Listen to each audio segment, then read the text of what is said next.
하나님은 살아계십니다. 하나님을 기대합니다. 하나님이 하실 수 있는 줄 믿습니다. 교회 주일마다 나오실 때에 교회에 좀 일찍 나오셔야 될 이유가 분명합니다. 하나는 일주일 동안 살아오던 일들에 대해서 기도 10초 하고 끝내긴 너무 짧잖아요. 1분 하는 것도 짧은 것 같아요. 그런데 대부분 와서 기도할 시간들이 별로 없어요. 일주일 내내 세상에 살다가 교회 와서 기도할 시간이 없이 그저 일찍 가면 뭐 하나? 이런 생각 때문에 5분 전에 오는데 차가 막히니까 꼭 지각해요. 그러기 여러분들이 교회 기도하러 좀 빨리 오셔야 됩니다. 최소한 그래도 한 주일의 삶을 하나님 앞에서 돌아보기 위해서 좀 빨리 오셔야 됩니다. 또 하나는 성경 본문을 읽어야 돼요. 성경 본문의 말씀이 2절이면 뭐 쉽죠. 그런데 오늘같이 10절이 넘으면 너무 길다. 그런데 10절이 넘어도 너무 길은 것이 아닌 것은 10절을 읽어서 본문을 이해할 수가 없습니다. 오늘 성경 본문을 이해하려면 원래 창세기 25장부터 34장까지는 읽어야 성경을 이해할 수가 있습니다. 그런데 교회를 전혀 다니지 않던 사람이 교회를 나와서 갑자기 목사가 야곱에 대해서 쭉 이야기를 한다고 해서 그게 이해가 그렇게 쉽게 되는가? 그렇지는 않습니다. 또 재미있게 길게 느려서 이야기하면 저 얘기 벌써 몇 번째 듣는데 이렇게 하는 성도들도 또 대부분일 겁니다. 그렇기 때문에 일찍 오셔야 됩니다. 오셔서 본문을 읽어보고 본문이 이해가 안 되면 앞뒤를 읽어보고 앞뒤 읽어봐서 안 되면 더 앞에 24장부터 성경을 쭉 읽어봐야 되고 그래야 오늘 성경 말씀이 오늘 설교 말씀이 그런 말씀이구나 이렇게 이해가 되는 겁니다. 그것뿐만 아니라 설교 요약을 읽어보셔야죠. 설교 요약을 읽어보셔야 오늘 설교의 말씀이 그런 말씀이구나 이렇게 설교를 이해할 수가 있습니다. 그냥 와서 교회 와서 그냥 설교를 듣는 것만으로 족하는 것이 아니라 설교 말씀이 실제 내 삶에 하나님께서 이번 주에 내게 주시는 말씀이 되게 하려면 오셔서 미리 성경을 읽어야 됩니다. 설교 말씀을 들을 때 주의 깊게 들을 수 있도록 설교 요약을 여러분들이 보셔야 됩니다. 세상을 살면서 내 뜻대로 내 계획대로 된다면 얼마나 좋겠습니까? 근데 결코 좋은 일은 아닙니다. 내 뜻대로 내 계획대로 된다면 이곳에 와서 앉아 있을 사람이 얼마나 있겠습니까? 대부분의 사람들은 내 뜻대로 내 계획대로 안 돼서 여기 와서 앉아 있는 겁니다. 그렇다고 해서 내 뜻대로 내 계획대로 안 되기 때문에 여기 와서 앉아 있는 것 같지만 내 뜻대로 내 계획대로 안 돼서 여기에 와서 앉아 있는데 그 사건들이 내가 하나님을 만나고 경험했기 때문에 와서 앉아 있는 거예요. 그러나 어떤 사람들은 여기 와서 앉아 있어도 그런 생각을 할 겁니다. 내 뜻대로 내 계획대로 내 인생이 안 되니 내가 하나님을 믿으면 하나님께서 나를 축복하시면 내 삶에 어떤 놀라운 일들이 일어나지 않을까라고 생각해서 여기 와서 앉아 있는 분들도 있을 겁니다. 그런데 그런 분들은 야곱과 같은 황당한 일을 만날 겁니다. 왜냐하면 야곱도 그런 막연한 신앙의 사람이었거든요. 야곱의 인생도. 왜냐하면 야곱이라고 하는 사람은 원래 이삭이 아들을 둘을 낳았는데 쌍둥이 아들을 낳았습니다. 나이 40대에서 그가 결혼을 했는데 20년 동안 아이가 없었어요. 20년 동안 아이가 없었는데 성경 말씀을 보면 그래도 그가 하나님 앞에 하나님 우리에게도 자녀를 주십시오. 그러고 기도했더니 하나님께서 자식을 주셨다는 거예요. 지금 10년 기다렸는데 애가 없으면 포기하지 마세요. 야곱은 20년을 기다려서 태어났습니다. 그렇게 해서 쌍둥이를 낳았는데 먼저 나오는 아이가 이 잔털이 많이 있었는데 그래서 잔털 때문에 붉다. 그래서 에서라고 이름을 지었습니다. 그런데 이게 웬일입니까? 하나가 이 에서의 발 뒤꿈치를 붙들고 따라 나온 거야. 원래 따라 나오면 먼저 나오고 늦게 나오고가 별 차이가 없을 것 같은데 아니 붙들고 따라 나왔는데도 앞에 나온 놈은 형이고 뒤에 나온 놈은 동생이 되고 이렇게 된 거야. 그래서 야곱이라고 하는 이름의 뜻은 발 뒤꿈치를 잡는 자, 이런 뜻입니다. 발 뒤꿈치를 붙들고 나왔어요. 야곱이 생각하니까 참 억울하기 그지없습니다. 아니 어떻게 붙들고 나왔으면 하나지, 똑같이 취급을 해야지. 장자면 그때 당시에는 모든 가족의 두 몫을 받는 것이 장자의 몫입니다. 그러니 에서가 두 몫을 받아야 되고 나는 그 절반밖에 받지 못한다는 것이 억울한 겁니다. 이 상황을 어떻게 역전시켜 볼 기회가 없을까? 야곱은 마음 가운데 늘 그 생각을 하고 있었는데 기회가 왔습니다. 어느 날 에서가 사냥을 하고 돌아왔는데 배가 얼마나 고픈지, 그때 당시에 야곱이 죽을 끓이고 있는데 에서가 와서 이야기하길, 야, 그 죽 나 좀 줘라. 무슨 얘기냐? 아직 부모님도 안 드렸는데. 배가 고파 죽겠는데, 먼저 나 좀 줘라. 부모님 뭐 조금 이따 드리고. 안 된다. 좀 줘라. 둘이 실갱이가 붙었습니다. 그때 야곱이 이야기하길, 그러면 장자의 명분을 나한테 줘라. 그럼 내가 죽을 주겠다. 배가 고픈 에서가 생각하길, 그까짓 그 장자의 명분 그거 뭐라고? 그럼 너 가져. 너 가지고 죽 나한테 줘. 그랬더니 죽과 떡을 주었습니다. 그래서 죽과 떡을 얻어먹고 상황이 끝난 걸로 생각을 했죠. 하긴 뭐 죽어 한 그릇에 장자의 명분을 줬다고 그래서 아버지가 인정을 하겠습니까? 동네 사람들이 인정을 하겠습니까? 그거 뭐 별거 아닌 건데. 그런데 이삭이 나이가 들어서 눈이 어두워지고 죽을 날이 가까워졌다고 생각을 하니까 이삭이, 야, 장남에게 축복을 해야 되겠다 생각을 해서 에서를 불러서 이야기합니다. 야, 내가 죽을 날이 가까운 것 같은데 너에게 복을 빌어줘야 되겠다. 사냥을 해서 나한테 요리를 해가지고 와라. 그러면 내가 너에게 복을 줄게. 그리고 이야기하니까 에서가 쏜살같이 사냥을 하러 나갔습니다. 그 이야기를 들었었던 그 어머니 리브가가 하나님께서 원래 약속하실 때에 뱃속에 있을 때부터 큰 자가 작은 자를 섬기하리라 이렇게 약속하셨는데 그러면 안 되지. 하나님의 뜻하고 위배되잖아. 그래서 리브가가 야곱을 불렀습니다. 야, 야곱, 형이 사냥하러 갔다. 그러니까 네가 빨리 내가 염소를 잡아서 요리를 해줄 테니까 가지고 아버지한테 들어가라. 그래서 사냥을 하러 간 그 틈을 비집고 들어가려고 하니까 그래도 야곱이 나름대로 양심이 있어서 어머니 무슨 소리입니까? 아버지가 나를 못 알아보겠습니까? 형은 털 사람인데 그런데 갔다가 아버지한테 발각되면 축복은 고사하고 저주를 받을 겁니다. 아버지가, 야, 저주는 나한테 돌려. 그리고 넌 복만 받으면 돼. 네가 들어가. 그래가지고 요리를 해가지고 들어갑니다. 아버지가, 야, 이게 목소리가 야곱 같은데 너 누구냐? 그랬더니 저 에서입니다. 그래?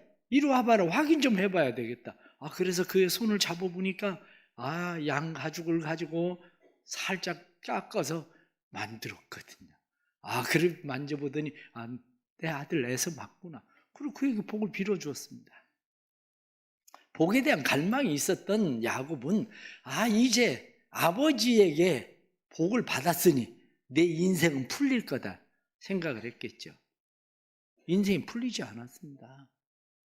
이 일로 인해서 나중에 사냥을 해가지고 온 이 에서가 단단히 화가 났습니다. 이놈의 자식, 지난번엔 겨우 죽 한 그릇 가지고 장자의 명분을 빼앗아 가더니 이번에는 아버지의 축복을 그렇게 가로채? 이 자식을 죽여버려야 되겠다. 그리고 야곱을 죽이겠다고 벼르고 있습니다. 그것을 가만히 본 엄마가 생각을 하기를, 야, 이러다가 이거 사단 나게 생겼는데, 이러다 가정에 살인이 일어나게 생겼어. 그래서 야곱을 불러서 이야기합니다. 야곱, 너 그러다가 잘못하면 너 언젠가 죽게 생겼다. 에서가 분이 풀릴 때까지 너 외삼촌 라반의 집에 가서 좀 내려가 있어라. 내가 형의 마음이 좀 풀리면 내가 너 부를게. 그래가지고 야곱을 하란으로 보내버렸습니다. 그래서 하란으로 내려가고 있었던 야곱이 밤이 되니까 루스라고 하는 곳에서 잠을 자게 된 거야. 잠을 자느라고 잠을 자고 있는데 신기한 꿈을 꿨습니다. 하늘에 사닥다리가 놓여있고 하나님의 사자들 천사들이 오르락 내리락 하고 위에서 하나님의 목소리가 들립니다. 하나님의 목소리가 들리기를 나는 전능한 여호와다. 나는 아브라함의 하나님이다. 나는 내 아버지 이삭의 하나님이다. 나는 너의 하나님이야. 그런데 내가 너와 함께 할 거다. 이 땅을 너에게 줄게. 뿐만 아니라 네가 어디로 가든지 내가 너와 함께 해서 너를 떠나지 않을게. 반드시 내가 너를 돌아오게 해줄게. 이런 꿈을 꾸게 됩니다. 하나님의 사자가 사다리가 무슨 필요가 있겠습니까? 사다리 없어도 왔다 갔다 잘하지. 그런데 그 사다리가 필요한 것은 사실은 야곱에게 그 사다리가 필요한 거죠. 정말 야곱은 꿈을 꾸었는데 이 꿈을 실제로 받아들입니다. 그래서 야곱이 이야기하기를 하나님 내가 어디로 가든지 하나님 나와 함께 하셔서 내게 떡과 먹을 것, 내게 의복을 주시고 내가 이곳으로 돌아오게 하면 내가 하나님을 철저하게 섬기겠습니다. 이것은 여호와의 전이 될 것이고 그리고 내가 10의 1조를 하나님 앞에 드리겠습니다. 그랬다는 이야기예요. 이렇게 생각을 해보면 우리가 야곱이 하나님 앞에 그 아버지 이삭을 통해서 복을 받았으면 금방 잘 될 것 같은데 오히려 쫓겨서 도망가는 신세가 되어버리고 빈털터리 신세가 되어버리고 만 거죠. 여러분, 의외로 많은 사람들이 막연한 신앙생활을 합니다. 아버지 하나님 내가 믿어요. 어머니 하나님을 내가 믿어요. 내가 그동안 쭉 교회를 다니던 믿음을 가지고 있어요. 그런데 막연한 신앙입니다. 하나님이 나를 축복하시면 잘 되겠지. 정말 막연합니다. 이 막연한 신앙이 루스, 베델에서 하나님을 만날 때야 비로소 신앙이 뒤집어집니다. 오늘날도 교회에 오는 많은 사람들이 막연한 신앙생활을 해요. 그래 교회 다니면 뭔가 잘 되겠지. 24년도 그냥 잘 되겠지 뭐. 그래서 그런 사람들은 이런 얘기를 잘합니다. 보지 않고 믿는 자가 복이 있다. 그러니까 나는 더 복 있는 사람이야. 막연한 게 복 있는 게 아닙니다. 막연한 믿음, 막연한 신앙이 복 있는 게 아니라 기독교는 하나님을 경험하고 하나님을 체험하고 하나님을 모시고 하는 신앙이 기독교 신앙인 거지. 하나님은 저 멀리 주일날이나 와서 한 번씩 만나는 그런 막연한 하나님, 그 하나님으로 인생이 바뀌지 않습니다. 사랑하는 성도 여러분, 사람들은 자기 삶 속에 나는 모태신앙이니까 이렇게 생각합니다. 맞습니다. 야곱도 모태신앙이에요. 그 아버지, 그분이 만났던 하나님을 섬기던 사람이에요. 그러나 문제는 뭡니까? 아버지 하나님이 내 하나님이 되지는 않았어요. 아버지 하나님이 내 하나님이 되지를 않고 그는 아버지 하나님, 그 하나님일 뿐이죠. 사실 오늘날 많은 사람들이 신앙생활을 하면서 그렇게 신앙생활을 합니다. 신앙생활을 하면서 막연하게 신앙생활을 하는데 그런 분들이 종종 하는 이야기가 그렇게 이야기합니다. 아니 어떻게 해야 그런 막연한 신앙이 아니라 어떻게 해야 내 삶에 정말 하나님을 만나고 경험할 수 있느냐? 다른 사람들은 하나님을 만났다고 얘기하는데 왜 나는 하나님을 못 만나는 거냐? 그렇게 얘기합니다. 그러나 오늘 성경에 나타난 말씀을 좀 더 잘 보십시오. 야곱이 하나님을 만난 건 꿈입니다. 꿈. 여기 이 가운데 꿈 안 꾸는 사람 있습니까? 꿈 안 꾸는 사람이 어디 있겠어요? 그런데 야곱은 꿈을 하나님을 만났다고 실제로 받아들입니다. 꿈을. 그런데 야곱만 하나님을 만났다고 실제로 받아들인 게 아니라 솔로몬은 어떻습니까? 하나님 앞에 1000번의 제사를 드리거든요. 그런데 그 밤에 하나님께서 꿈에 나타나셔서 말씀합니다. 야, 솔로몬아, 내가 너한테 뭐 해줄까? 꿈속에 대답한 거예요. 하나님, 나한테 지혜를 주세요. 이 백성들을 다스리려면 지혜로운 마음을 주세요. 하나님, 그래? 내가 너한테 지혜도 주고 다른 모든 것 더 해줄게. 그런데 성경의 말씀을 보면 솔로몬은 꿈을 꿈으로 여긴 게 아니라 그걸 자기 실제로 받아들입니다. 그래서 모든 신하들을 불러놓고 이야기하기를 하나님께서 내게 지혜를 주시기로 했다. 그 외에 복을 더 주시기로 했다. 이렇게 이야기를 합니다. 여러분은 하나님을 어떻게 만나고 싶습니까? 사람들이 우연 같은 일들 속에서 하나님을 만납니다. 정말 우연 같은. 꿈만 꾸는 사람이 어디 있겠습니까? 그런데 여러분들은 그 꿈 가운데서 그 꿈을 실제로 받아들인 사람은 얼마나 됩니까? 없죠. 별로 없습니다. 그러나 믿음의 사람은 꿈을 실제로 받아들입니다. 올 한 해 말씀을 뽑았는데 어떻게 이게 나한테 이렇게 딱 맞는 말씀이지? 그게 무슨 상관인데요? 1년 동안 그 말씀도 못 외우는데 그게 무슨 상관이 있냐고. 제비 뽑기 해서 말씀 하나 좋은 거 뽑은 것 뿐이지. 오늘 설교를 들으면서 어떻게 나한테 딱 맞는 말씀을 했지? 참 오늘 참 우연이야? 우연인 사람 우연으로 끝나고 맙니다. 그런데 우연이 아니라 실제가 돼야 됩니다. 얼마 전에 한 신우에 설교를 하러 갔습니다. 예배를 드리고 같이 식사를 하는데 한 장로님이 그런 이야기를 하셔요. 담석이 생겨가지고 배가 얼마나 아픈지 구급차에 실려가지고 병원을 가는데 병원 거리가 10분밖에 안 된대요. 그런데 병원이 얼마나 먼지 그때 자기가 생각한 게 늙을수록 병원 가까운 데 살아야 된다. 그 생각을 했대요. 하도 병원이 더 멀게 느껴져가지고. 갔더니 담석이라 수술을 하기로 했는데 목사님이 안수기도를 해주셨다는 거예요. 자기가 장로인데 목사님한테 안수기도를 처음 받았대. 이게 웬일?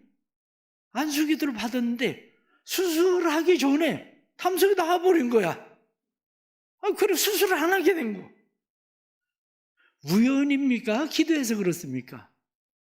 대부분의 사람들은 그냥 우연이에요. 우연. 이거 우연히 그냥 수술하기 전에 담석이 그냥 빠져나왔어? 그렇습니다. 우연입니다. 그러나 어떤 사람은 그게 실제입니다. 기도받았더니 담석이 나와버렸어? 그러면 그것이 우연인 사람은 기도할 필요가 있습니까? 없습니까? 기도할 필요가 없어요. 그게 실제인 사람은 다른 사람이 얘기하기를 뭐하러 목사님 귀찮게 기도해달라고 그래. 목사님 귀찮게 목사님 피곤하게 그런 것까지 부탁해 가서 수술 받으면 되지. 그러나 그게 실제인 사람은 기도받습니다. 목사님 기도해 주세요. 암에 걸린 사람이 암이라고 진단을 받고 암 수술을 하러 갔더니 이게 웬일입니까? 기도하던 사람들은 이게 위기를 만난 게 아니라 좋은 일입니다. 오히려 그 일이 하나님을 만나는 기회가 되는데 암도 그냥 많이 전이된 줄 알았더니 그냥 약하게. 이 가운데 교통사고의 위험을 안 당해본 사람은 얼마나 있겠습니까? 죽을 뻔하다 살아나도 재수가 좋았어. 우연히? 그렇죠. 우연이죠. 그러니까 평생 우연을 믿고 그냥 사는 겁니다. 그런데 어떤 사람은 기가 막힌 일이야. 하나님이 어떻게 그 순간에 기가 막히게 나를 그렇게 건져주시는지 그 사람은 하나님을 믿고 의지하고 삽니다. 생활을 하면서 신앙생활이 어떤 사람은 우연일 뿐이고 어떤 사람은 실제인 겁니다. 그런데 그동안 야곱은 우연 같은 그냥 막연한 신앙으로 그냥 살았습니다. 그러다가 비로소 루스에서 꿈을 꿨는데 그 꿈이 자기 실제가 된 거예요. 하나님은 여기에 계시는구나. 하나님은 아브라함의 하나님, 이삭의 하나님일 뿐만 아니라 하나님은 나의 현재 하나님이고 하나님은 나의 현재 하나님일 뿐만 아니라 하나님은 내 미래의 하나님이시다. 그게 마음속에 와버린 거예요. 사랑하는 성도 여러분, 많은 사람들이 의외로 삶을 살아가면서 우연 같은 일을 하나님의 실제로 받아들이질 못합니다. 우연 같은 일이 하나님의 실제가 되는 사람은 매 삶 속에서 하나님의 실제를 만나게 됩니다. 왜냐하면 하나님의 실제를 만나기 시작하면 믿음의 감각이 생겨요. 믿음이 감각이 생기면 그 감각은 조그마한 일들 속에서도 하나님의 계획을 깨닫게 되고 하나님의 뜻을 알게 되고 하나님의 손길을 느끼게 되고 사람을 만나도 단순한 사람이 아니라 하나님의 사람으로 만나게 되고 뿐만 아니라 모든 상황이 절망처럼 끝나버리는데 절망이 아니라 거기에 사닥다리가 놓여 있다는 것을 보게 되는 신앙이 됩니다. 우리 성도들에게 이러한 은혜가 일어나길 축복합니다. 어제도 어떤 분 만났더니 그런 이야기를 해요. 사람들은 자기가 장가를 간다고 그럴 때에 이야기하기를 아니 네가 장가를 간다고 그랬대요. 네가 장가를 간다고? 근데 자기 친구들 가운데 11명이 이혼을 했대요. 자기만 이혼을 안 했대. 그게 자기는 예수 믿고 그렇게 된 거라는 거예요. 다른 사람들은 아이고 니네가 얼마나 못하면 그렇게 이혼을 하냐 이렇게 생각하겠지만 나는 예수 믿고 그렇게 된 거다. 삶의 우연이 아니라 하나님이 내 삶에 실제한다고 믿는 믿음인 거죠. 오늘도 우리 사랑하는 성도들의 삶의 땅 루스가 베델이 되는 축복이 있기를 바랍니다. 내가 머물고 있는 이 루스라고 하는 곳, 이곳이 하나님이 여기에도 계신다. 하나님이 이곳에 계셔서 이곳이 하나님의 집이다. 이렇게 말할 수 있는 베델의 축복이 있기를 바랍니다. 하나님을 실제로 만나면 담대함이 생깁니다. 믿음의 담력이 생기죠. 왜냐하면 전능하신 하나님이 나를 떠나지 않는다는데, 전능하신 하나님이 나를 도와주시겠다는데, 전능하신 하나님이 먹을 것과 입을 것을 주시겠다는데, 전능하신 하나님이 나를 돌아오게 하시겠다는데, 그래서 성경은 나는 내 하나님이다. 내가 어디로 가든지 무엇을 하든지 내가 너와 함께 할 것이다. 사랑하는 성도 여러분, 성경은 우리에게 분명히 약속합니다. 내가 너와 함께 하겠다. 물 가운데 지날 때 물이 너를 침몰하지 못할 거다. 불 가운데 지날 때 불꽃이 너를 사르지 못할 거다. 그래서 하나님은 이스라엘 백성들을 구름 기둥과 불 기둥으로 하나님 보호하시고 하나님께서 그들과 함께 하십니다. 하나님이 그 약속을 이루시기 위해서 우리에게 예수 그리스도를 보내주신 겁니다. 그 이름을 임마누엘이라 하리라. 하나님이 우리와 함께 계시다. 임마누엘 신앙, 임마누엘을 믿는 것은 하나님이 우리와 함께하는 신앙인 것을 우리는 믿습니다. 하나님이 함께하심을 믿는 사람에겐 그저 형식적으로 의식적으로 마지못해서 신앙생활하는 신앙생활이 아니라 신앙생활에도 힘이 생기고 자신감이 생기고 기쁨이 생기고 확신이 생길 수밖에 없습니다. 삶에 의욕이 생기고 용기가 생기고 무엇을 하든지 삶에 새로운 의미가 부여지고 야곱의 생각과 시선 그 자체가 달라지던 것처럼 삶의 시선과 생각이 달라집니다. 왜냐하면 기독교를 우리가 이야기할 때 기독교는 체험적 신앙이다 이렇게 말합니다. 체험적 신앙? 그러면 조금 전에 말씀을 드린 것처럼 보지 않고도 믿는 사람이 복이 있다고 그랬으니까 나는 보지 않고도 하나님 믿어 난 복 있는 사람이야. 맞습니다. 그러나 사과를 먹어보고 사과를 아는 사람하고 사과 맛이 무엇인지를 아는 사람하고는 전혀 다릅니다. 하나님을 내 삶 속에서 체험하고 경험하는 사람하고 막연한 믿음을 가지고 하나님을 아는 사람은 전혀 다릅니다. 왜냐하면 체험적 신앙생활을 하게 되면 의미가 생겨요. 내가 살아가는 일들 속에 삶에 의미가 부여돼서 기독교 신앙을 뭐라고 이야기하느냐? 의미 부여의 신앙이라고 합니다. 내가 하나님을 체험할 때 비로소 고난도 내게 유익이다, 이런 의미가 생기는 거예요. 그런데 하나님을 만나지 못하면 아니 난 이 웬 생고생인가, 나는 하는 일마다 왜 이렇게 안 되는지 몰라? 의미가 없어요.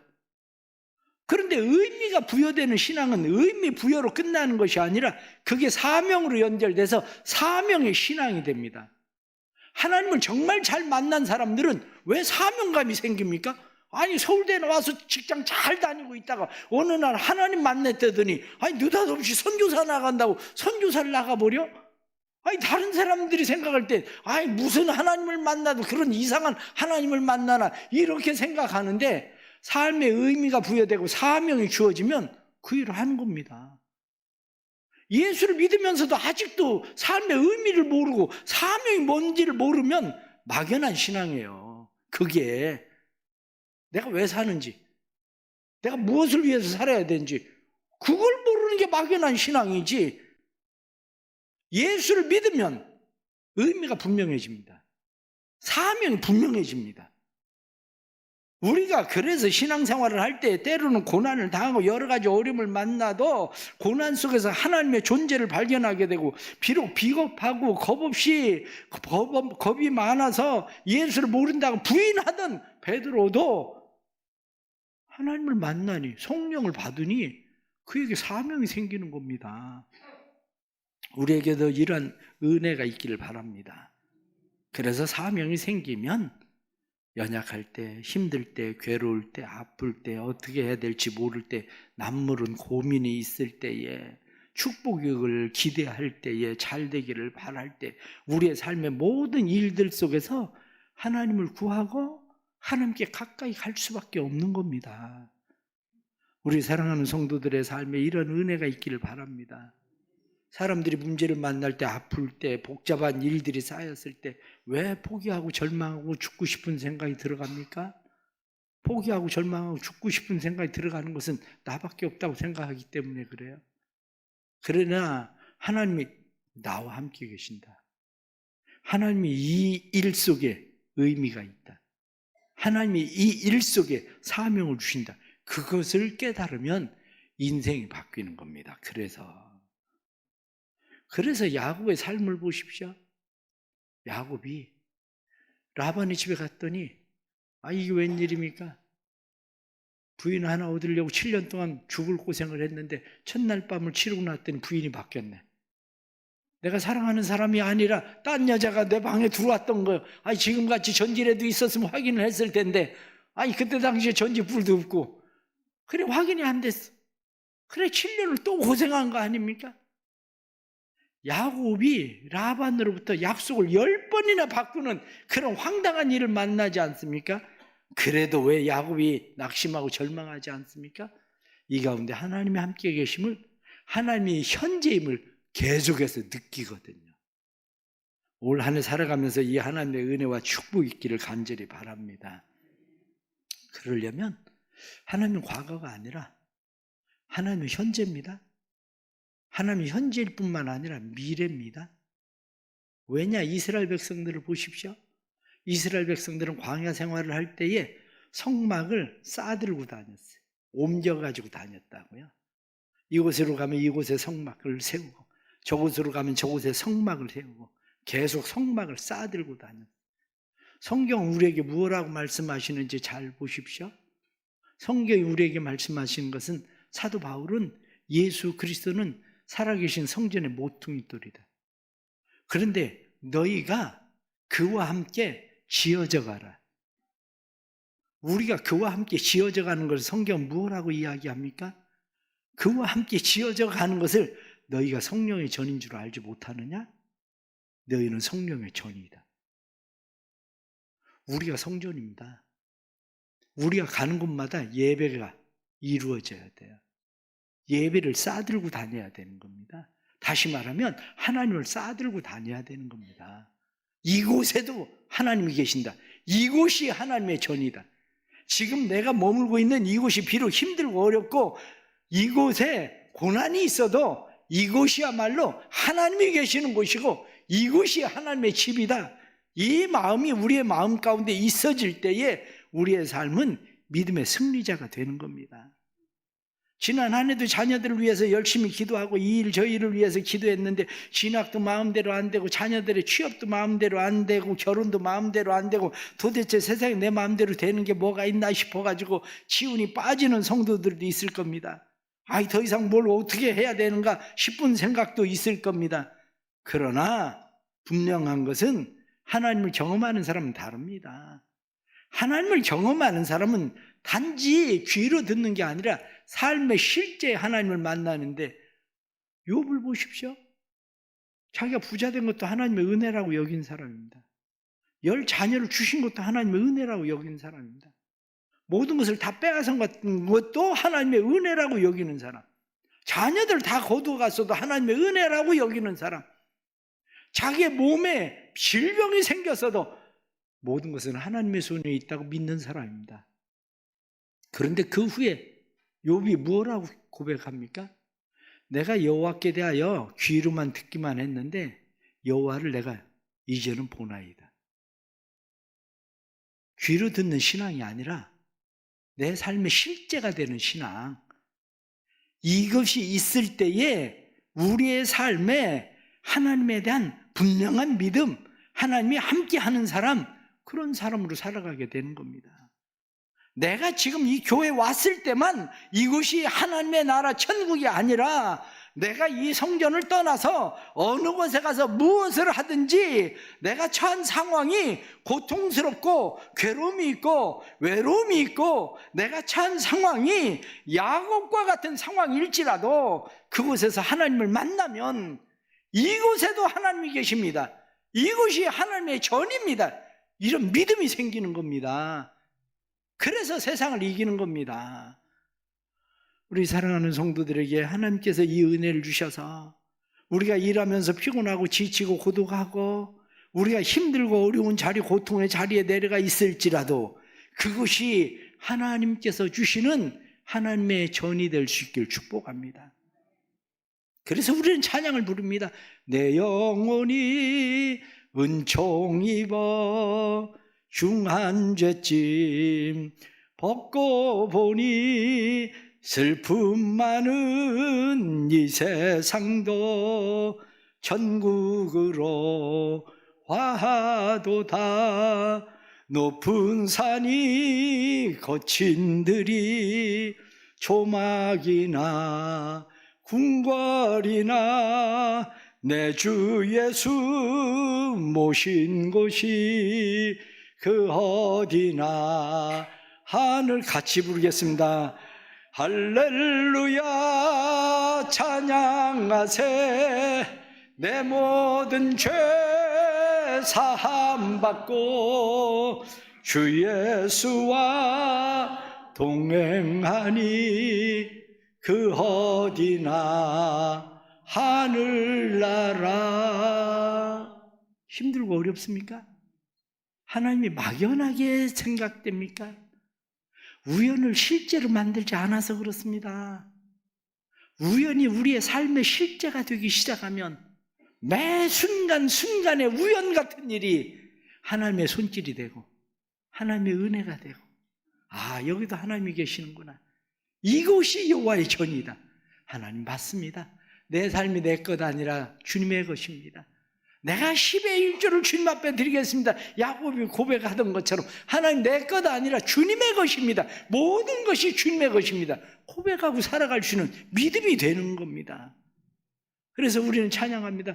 야곱이 잠 깨어 일어난 후 돌단을 쌓은 것 본받아서 숨질 때 되도록 늘 찬송하면서 주께 더 가까이 원합니다.